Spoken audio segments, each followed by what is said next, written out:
Hi, I'm Tracey, your leading health and nutrition coach and molecular biologist. I've consulted with hundreds of people around the world on their human journey. So if you're a seeker looking for answers, information and knowledge, you'll find it here. Come on a journey with me as I explore the science, the physical body, and the cognitive and energetic space of what it really means to be human. Alrighty, welcome back everybody, and I hope you're doing well today. And I've got a great topic because I feel like food intolerances are just picking up big time. And so that's why I figured it'd be great to do a chat on the food intolerances and histamines, because a lot of people don't understand what's happening with intolerances and histamines, or they don't actually know what a histamine is. So I really feel like it's a good chat to bring some light to this topic at the moment and see if there's something in your body that's causing you harm and you might not be aware of it. So we're going to chat about what some of the most common food intolerances are, okay, what a histamine is, should you be able to eat all of the foods all of the time, and what you can do to reduce some of your digestive issues. All right, I'm going to breathe into this because this is me all over. I definitely have some problems with my digestive system, and that's why the number one thing I tell people is you aren't designed to eat everything. That's a fact, yeah? I feel like there's this misconception out there that you have to eat all of the things and you should be able to eat all of the things all of the time with no consequences, and that's actually not true. Yeah, there are just some foods, because you are so unique in this experience, there are some foods that don't agree with you and they are causing you harm. That's a fact. So we have so many health issues in our society. We have so many digestive problems. Yeah. And it's because we're eating foods that are causing us harm. Now, some foods, some people, for example, in your family even, will be able to eat foods that you can't, and vice versa. And that's because you are unique. Okay. And your nutritional intake will be wide. It will be unique. It'll be different to the person next to you. And that's a fact. We don't all have the same genetic predisposition. You know, we've all come from completely different places. We've all got completely different DNA, genetic protein synthesis. And I mean, as in what actually is, read in the genetics is different from person to person, which is why we all look different and we are all different, right? But you're just not meant to eat all of this stuff. And I know that's really frustrating. I'm going to tell you something. I can't eat avocado. I just can't. I wish I could because it's such a great healthy fat, but it causes a histamine response in my tummy. I can't eat banana. I haven't been able to eat banana since pregnancy, and I loved banana, but now it causes a histamine problem in my stomach. So there's definitely certain foods that sometimes you grow out of or you grow into or you just can't eat anymore, okay? So let's get down to what is a histamine, okay? So this term is getting used all of the time now. It's a very scientific term to use the word histamine, but a lot of people don't understand what a histamine is. So I wanted to define it for you guys so you had something to refer back to. So a histamine is actually the natural response of the body when there's something that doesn't agree with you, okay? And what it does is it causes an immune response in the form of inflammation. So if you think back to if you've had any seasonal allergies and you've had like excess sinus congestion, that's the same sort of thing that happens in the gut or in the digestive organs as well, is that there's this surge of immune response, this surge of inflammation that happens within the gut that is pretty uncomfortable, sometimes painful. If you're experiencing that, you might have anything from, say, bloating or gas, pains, migraines even, brain fog, itchy skin. This isn't something that's meant to be in your diet if you're actually having those responses. And at times it's what you need to do is actually go through a process of elimination to actually work out what food it is that is actually causing this problem. Because most of the time, and I know like when I have smoothies, for example, or I've had smoothies in the past and I've added lots of different ingredients to my smoothie and then I've had this bloat happen or I've had this pain or discomfort, it's taken me ages to kind of navigate getting rid of eliminating different things so I could work out exactly what was happening. And I actually had that recently. And it came back to some artificial sweeteners that were in this protein powder that I was drinking, and which is really frustrating because I actually really love having smoothies from time to time. Not all the time, but from time to time I like having a smoothie. And I missed this I miss that this powder had artificial sweeteners in it. And every time I have artificial sweeteners, it flares my tummy up because it's not natural, right? It's all fake stuff, all like man-made chemicals. And my tummy just doesn't like it, so it flares straight up. So that leads me to the point of trust the process of elimination and work out what it is, all right? So every morning, and this is the ideal situation, and this is not what happens, but this is the ideal, is that every morning you should wake up and you should be in a state of ketosis, yeah? So this is the switch from glycolysis of glucose burning to ketosis, which is fat burning, and you should be clearing out all of the toxins in the body. You should wake up this, yeah? You should have cleaned your cells overnight. You're not actually doing this physically because you're sleeping, right? But you should be your body should be going through this natural process of flushing out all of the stuff that doesn't belong there, yeah? And you should be able to go through a day or the day without bloating after a meal. That is normal. Pain and suffering isn't how it's supposed to be within the gut. And I'm not talking in general life, right? Because life is pain and suffering as well as happiness and joy. It works in equilibrium. But when it comes to gut health issues, we don't want to be in pain, yeah? So if something's happening to your body and it doesn't feel right, I want you to tap in and take notice of what that is. And it might be something really small that's causing the issue, okay? But if you push through, if you neglect this issue, okay, let me tell you, it only gets bigger. Yeah, the pain only gets worse. And this is the problem where disease can creep in, because when we do damage, sometimes we can do damage that takes a very long time to repair. And that happens a lot with many people's guts, is that they have pushed through this uncomfortable process time and time and time again because they love certain foods and they don't want to stop eating them. But what happens is they do damage to the gut microbiome. They do damage to the actual cells and the tissues of the stomach, of the lining within the intestinal walls themselves, and that actually takes a really long time to repair. So we want to get on top of this stuff straight away. Leaky gut, IBS, suffering, immense pain from foods that simply don't work for us. It's not worth it. Let's work towards having healthy guts and healthy minds, because let's not forget that having a healthy gut microbiome and a healthy, well-functioning digestive system is directly linked to our mood, is directly linked to the serotonin levels that we excrete, the feel-good hormones, the happiness that we feel in the brain, the chemistry that gets released. Okay, so we want to have healthy guts. The healthier our gut, the healthier our mind. Okay, so what are some of the common foods that are causing these issues? And I feel like this is a really great place to start, because these are definitely some of the main ones that come up every single time and time again.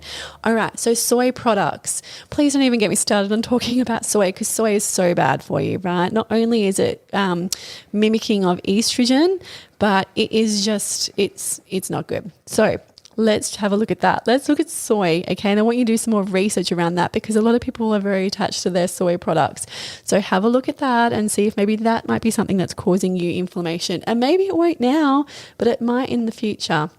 All right, fermented alcohol products such as beer, wine, champagne. Yeah, I can't drink champagne now. I haven't drunk alcohol for a very long time, and I used to push through when I'd go out with friends and socialize, and I used to drink champagne because everyone else was drinking champagne, but I actually hated it. I'm just going to be real. I actually hated it because it made my tummy feel horrible every single time. And I hated it. I hated the feeling. So and beer. Oh my gosh. Beer is one of the worst. Yeah. It definitely causes a lot of problems. Fermented foods, kimchi, sauerkraut, kombucha. Okay, some of those are actually dubbed as healthy products, but they do a little bit of chemistry work in the gut. Once they're actually taken into the digestive system, your gut microbiome might not like it. Okay, so why it works for some people, and a lot of people say, yeah, have some sauerkraut because it's going to help with your digestive system and replenish all the bacteria in there. If you're starting off with a very sad gut and you add in sauerkraut, yeah, it doesn't normally work that way. It actually causes more problems. So, and sometimes people eat like half a jar of it when really you're only supposed to start off with like maybe half a teaspoon and gradually add these fermented products into your diet. So have a look at that.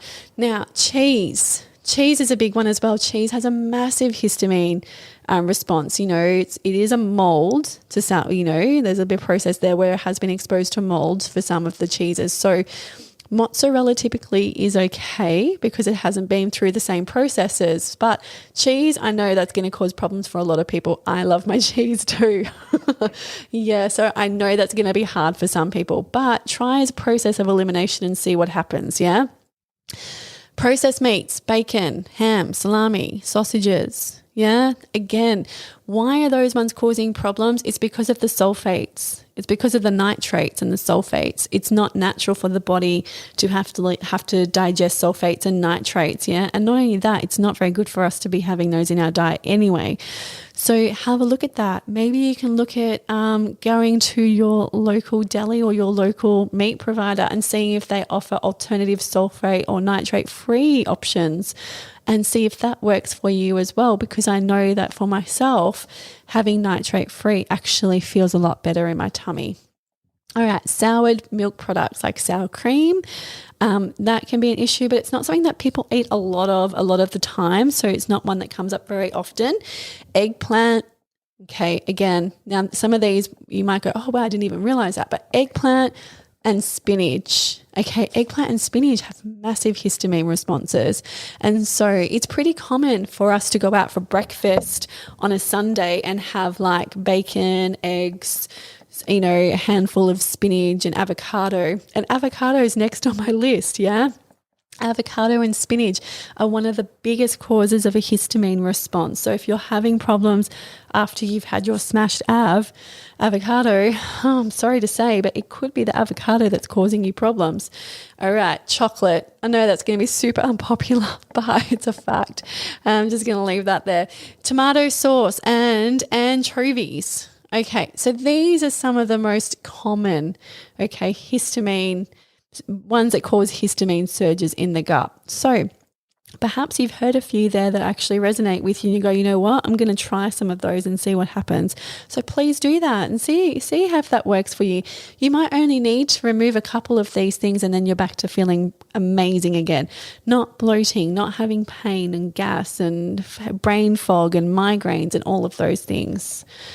Okay, so again, I want to reiterate that you're not meant to eat everything. And this is a different message to what a lot of professionals in the nutritional industry will tell you, yeah? But as a scientist and as a nutrition coach, I have to say that pain and suffering is not normal. And if you want to have a look into some of the other professionals that are giving alternatives to people, you can check out Dr. Will Cole, who is a functional medicine doctor and specializes in nutritional health. And he has great information, especially on his Instagram page, all about having a healthy gut and some of the things that we should and shouldn't eat or can try eliminating and see if that helps, because pain and suffering is not the way it's supposed to be. All right, so what can you do now? So say you do have a digestive problem. What are some of the things that you can do to actually start healing and changing and shifting this for yourself? Okay, so obviously the elimination and re-add process is absolutely a great place to start. And I know you might love eating some of the mentioned foods, but if they're causing pain, right, then they are damaging your intestinal walls. Okay, so we have to repair and take care of our bodies. And there's a process of letting go of some of these foods that we might be attached to. And I recognize that. But at the end of the day, letting go of some of these foods is probably going to prevent some serious damage later down the track. Okay, and trust me, I've let go of quite a number of foods myself. I cannot eat avocado. Yeah, I wish I could. I really wish I could. My hubby loves avocado and he always has it for breakfast and I'm always so jealous, but I can't eat it. I can't eat banana. Like I said, after pregnancy, I've never been able to eat it since. I can't eat balsamic vinegar, wheat products or egg whites. Yeah. And these aren't always things that I've always had problems with, but they've definitely been in the in my kind of scope, but I've just ignored it to the point where I've had to actually cut them out completely because they were just doing too much damage to my body. And it is what it is, but when I don't eat these, I feel amazing. And when I do, I'm curled up on the toilet in pain, and that's not okay. So if that's you, maybe it's time to make a change. And I do want to highlight that I recently went on holiday. So if you follow me on Instagram, you would have seen I recently had my first holiday in 3 years, thanks COVID. And I went overseas and I went out and I ate all of the gluten products. I ate all the pasta and the pizza and the bread. And I tell you, it lasted for 3 days. And then by day 4, I had to stop and reset and go back to not eating any of these because I was in pain for a whole day. Yeah. I'm going to say it was worth it because I haven't eaten those things in a really long time. But, I have to know my limits and I have to reset. And so for the rest of the holiday and since I've been back, I haven't eaten any of those things because I know how much pain they cause me. So there's a time and place for everything, yeah? And if you aren't sure where to start, just start simple, start small. Start with removing a meal that typically gives you grief and remove it completely, yeah? And then just add back only one of those ingredients into your diet and try and work out the one element that's causing your problem, okay? Because it's not going to be the whole meal. It's probably just going to be one ingredient in there. And just, unfortunately, we have to surrender to the fact that we might not be able to drink beer or wine or champagne, yeah? But you can drink vodka and maybe you can drink gin or maybe you can drink whiskey, but you've got to try these things out. Try a different cocktail with these ingredients and enjoy your summer barbecue rather than being in pain. So, I don't want to see anyone in pain at all. Eat cheeses that are low on the histamine content. So low histamine cheeses are cream cheese, mozzarella, young Gouda, ricotta, gorgonzola, and only eat aged cheeses on really special occasions as a once-off. Yeah, because these aged cheeses are the ones that actually cause the most histamine response. They're the ones that have been sitting there for the longest in these moldy situations. So it naturally makes sense that they're the ones that are going to be causing the most problem. Yeah. All right. Okay. So accountability. Accountability is important. And who wants to be rolling around in pain? Not me, that's for sure. I don't want to be rolling in pain.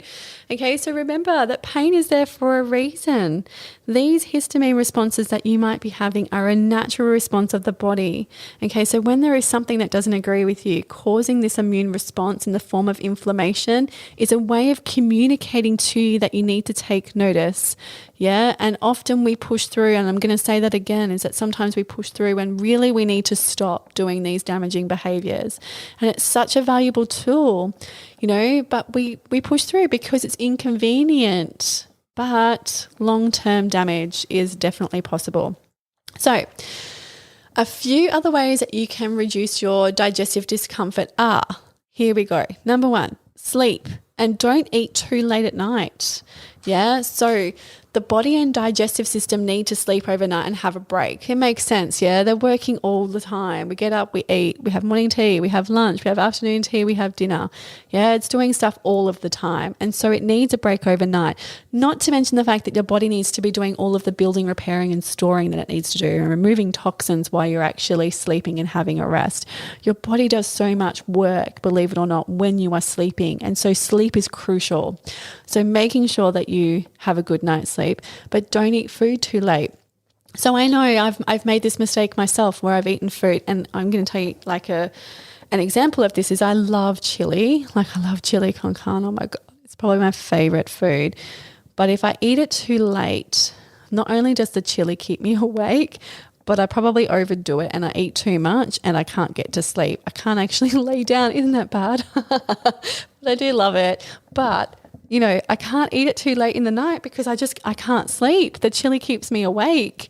So things like that, work that out and make sure that you're not eating too late at night, okay?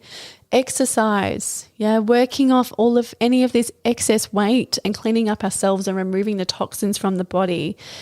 Super important. So if you haven't listened to the episode about fat cells, I want you to do that. Fat is like a little sieve there, and imagine that everything's kind of running through all of as it flushes through the body and it's going through all of the cells, and it gets stuck on the fat. So any toxins that you have that are coming through your body that you've accumulated throughout the day is getting filtered through these fat cells and it's getting stuck. And so the one way that we can actually remove that is to burst those fat cells open. And the way that we do that is to exercise. And that's a way of reducing the amount of toxins that we have in the body. So exercise is super important in making sure not only that we feel good about ourselves and so that we feel strong and healthy and happy, but it's removing some of these dangerous things that are actually being stored in the body as well. All right. 3. Manage your stress so your digestive system is working efficiently. People hold so much tension in their tummies because they aren't dealing with the stress. So work with this and take downtime for yourself. How many of you experience discomfort from anxiety and stress in your tummy? When you're going through something or when you're having a negative experience and you're holding it in the gut. I do. That's exactly where I have it. So when you're having this experience, you are causing some stress to your digestive system and it's not doing the work that it needs to. So we need to manage our stress, okay? And don't forget, the gut is actually directly linked to the brain. So everything that's happening in the gut is happening to the brain, and we want to have a healthy gut and we want to have a healthy mind, okay? Number 4, digestion and healthy gut is directly linked to anxiety and depression. Yes, and I just explained that, right? And this is on my notes. But happy gut microbiome equals healthy brain and release of serotonin and other feel-good hormones. So if you haven't listened to those episodes before about the gut health relationship with the brain, please do that because it's so important. And I know it gets talked about a lot, but I feel like people still don't quite understand the concept of what happens in the gut. So it's so important that we have happy little critters. I like to think of them as little critters in there because they do so much work for us, that we're so unaware of, and they are our first response in any sort of situation. This beautiful gut microbiome, which sends out signals and chemistry and communication nonstop to the brain. And so when we have a healthy gut microbiome, we naturally just feel happier and better and healthier about ourselves. So that is all. Thank you so much for listening to that. And I hope you took something away from that. Maybe it gave you some ideas on what you might need to change in your diet or in your routine, or maybe there's something that is flaring up for you, or maybe you've just had that little niggle of, you know what? When I eat that does happen and I do bloat. So maybe there's something in this and maybe I need to investigate that a little bit more. Because this is about prevention care. This is trying to prevent you from disease down the track. Too often I see people who are already really struggling and in so much pain with their gut that we have to go back and we have to really heal the gut. And so I want to prevent you from doing damage. I want to see you taking notice of your body and making sure that you're aware, creating awareness for yourself so that you can heal these things straight away so it doesn't cause disease and damage in the future.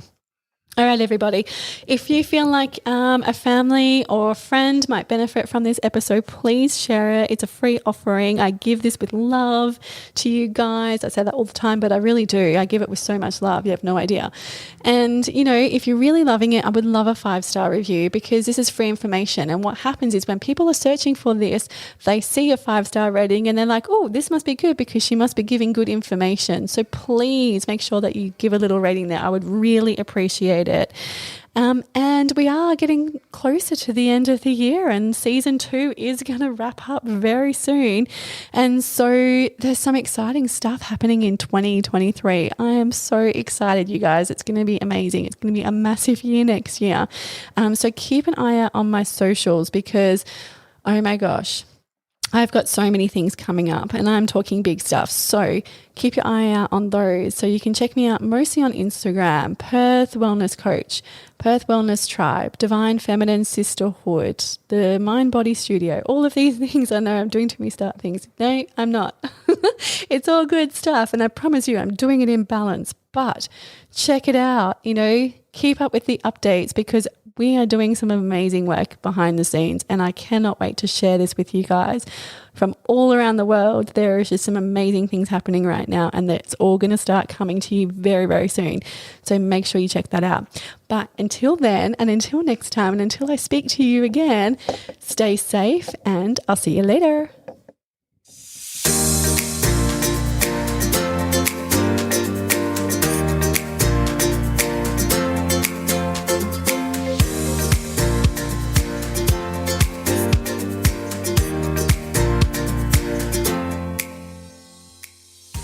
The information, views and opinions expressed on this podcast should not be used or treated as a substitute for nutritional, medical, psychological or other advice by a qualified medical health professional.